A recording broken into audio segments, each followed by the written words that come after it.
नमस्कार मित्रों, आज युग चिंतन में तंबाकू धूम्रपान शरीर के लिए हानिकारक है। तंबाकू का प्रचार इन दिनों बेहद बढ़ गया है। पुराने जमाने में इसे कभी कभी औषधि के रूप में काम में लाया जाता था, पर इधर कुछ 100 वर्षों में इसने एक बहुत बड़े दुर्व्यसन का रूप धारण कर लिया है। बच्चे से लेकर वृद्ध तक बीड़ी सिगरेट मुंह से लगाए देखे जाते हैं और स्त्रियां तक इससे नहीं बची है। इसके जहरीले धुएं से मनुष्य निर्बल, आलसी, विलासी और उत्तेजक स्वभाव का बनता है। तंबाकू का सेवन करने वालों को क्षय रोग, हृदय रोग, उदर रोग, नेत्रों की खराबी, स्वर यंत्र में कैंसर, नपुंसकता, पागलपन आदि तरह तरह की बीमारियां उत्पन्न हो जाती हैं। विलायत के बड़े बड़े डॉक्टरों ने खोज करके बतलाया है कि महाभयानक कैंसर रोग का एक बड़ा कारण धूम्रपान ही होता है। तंबाकू में निकोटीन, कोलतार, आर्सेनिक और कार्बन मोनोऑक्साइड अथवा कोयले की गैस, ये 4 प्रकार के पदार्थ होते हैं जो मानव स्वास्थ्य के लिए विष का काम करते हैं। तंबाकू का सबसे घातक प्रभाव हमारे रक्त पर पड़ता है। विषैले परमाणु फेफड़े और हृदय तक पहुंचकर मनुष्य के रक्त को विकारमय, रोगी और निर्बल बना देते हैं। यह जब विषैला रक्त नलिकाओं में प्रवाहित रहता है तो रोग धीरे धीरे उस पर अपना अधिकार जमा लेते हैं। सर्वप्रथम रोग क्षय या तपेदिक है। तपेदिक का कारण दूषित वायु है। सिगरेट, हुक्का या बीड़ी का दूषित धुआं जब पुनः पुनः श्वासोच्छ्वास द्वारा अंदर पहुंचता है तो इसका विषैला प्रभाव हमारी जीवनी शक्ति पर पड़ता है। अधिक धूम्रपान करने वालों के फेफड़े सड़ जाते हैं। तंबाकू मस्तिष्क को निष्क्रिय करता है। हृदय रोग तंबाकू की विशेष देन है। इसका विष हमारे फेफड़ों और हृदय पर आक्रमण किया करता है। तंबाकू के विष के प्रभाव से हृदय की आवरणात्मक त्वचा शून्य पड़ जाती है और हृदय की गति को विषम बना देती है। तंबाकू के सेवन से फेफड़ों की हवा ग्रहण करने वाले गोलकों में सिकुड़न आ जाती है।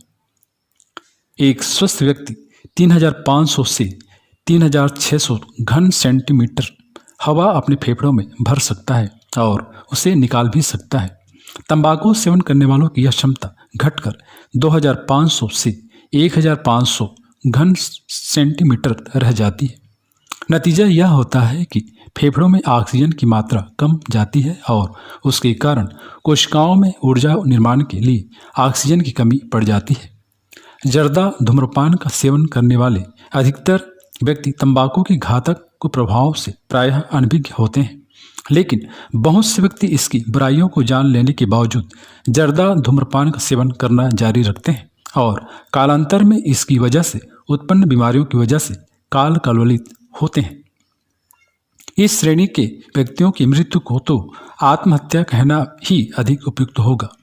आत्महत्या के अन्य कारणों से यह सिर्फ इसलिए भिन्न है कि अन्य तरीके जैसे आत्मदाह, फांसी लगाना या जहर खाने से तत्काल मृत्यु होती है, जबकि तंबाकू से जनित बीमारियों से व्यक्ति धीरे धीरे घुट घुट कर मरता है। अतः जर्दा धूम्रपान से होने वाली मृत्यु प्रसूतः आत्महत्या का सबसे प्रचलित तरीका है। तंबाकू की भांति भांग भी एक प्रकार का पौधा होता है। इसका पौधा 2 से 10 फुट तक ऊंचा होता है। इसकी पत्तियां नीम की पत्तियों से मिलती जुलती हैं।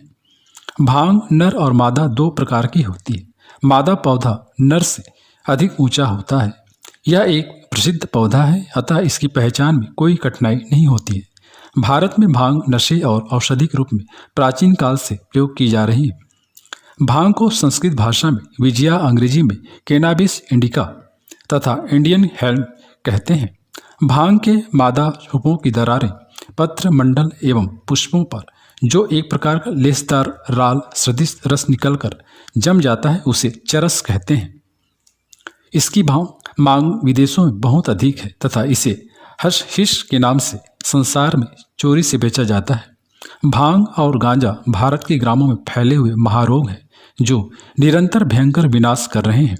दुर्भाग्य का विषय है कि हमारे अनपढ़, पिछड़े, साधु, बैरागी, भिखारी, पंडित, पुरोहित लोग भांग के विशेष शौकीन होते हैं। भगवान शंकर की आड़ लेकर ये लोग निरंतर भांग, गांजे और चरस का प्रयोग करते हैं। श्री बैजनाथ महोदय लिखते हैं कि भांग, गांजा, चरस के प्रचारक तो 56 लाख उत्साही साधु तत्ग्रामों में स्थित मंदिर है। मंदिरों और साधुओं द्वारा भक्ति का प्रचार कितना होता है तो सो भगवान ही जाने, किंतु वे प्रायः भंगेड़ियों के अड्डे तो जरूर होते हैं। शाम सुबह ग्राम के व्यक्ति बाबा जी की धुनी पर और शहरों के सेठिया तथा गुंडे इत्यादि अपने बाग बगीचों या शहरों के बाहर वाले मंदिरों में भांग छानने, सुल्फा पीने के लिए नित्य नियम एवं एक निष्ठापूर्वक एकत्र होते हैं। ये लाखों स्थान दुर्गुणों को बढ़ाने का कार्य कर रहे हैं। तीर्थ स्थानों में तो यह बुराई और भी अधिक परिमाण में पाई जाती है। प्रत्येक घाट तथा मंदिर निश्चित रूप से भांग का अड्डा होता है। स्मरण रखिए, भांग, गांजा, चरस इत्यादि भयंकर विषैले पदार्थ हैं। इनमें पवित्र होने से मानव की वृत्तियां पापमय हो जाती है। मन उत्तेजना एवं विकारों से परिपूर्ण हो जाता है। सुश्रुत ने इन्हें कफ और खांसी वर्धक बताया है।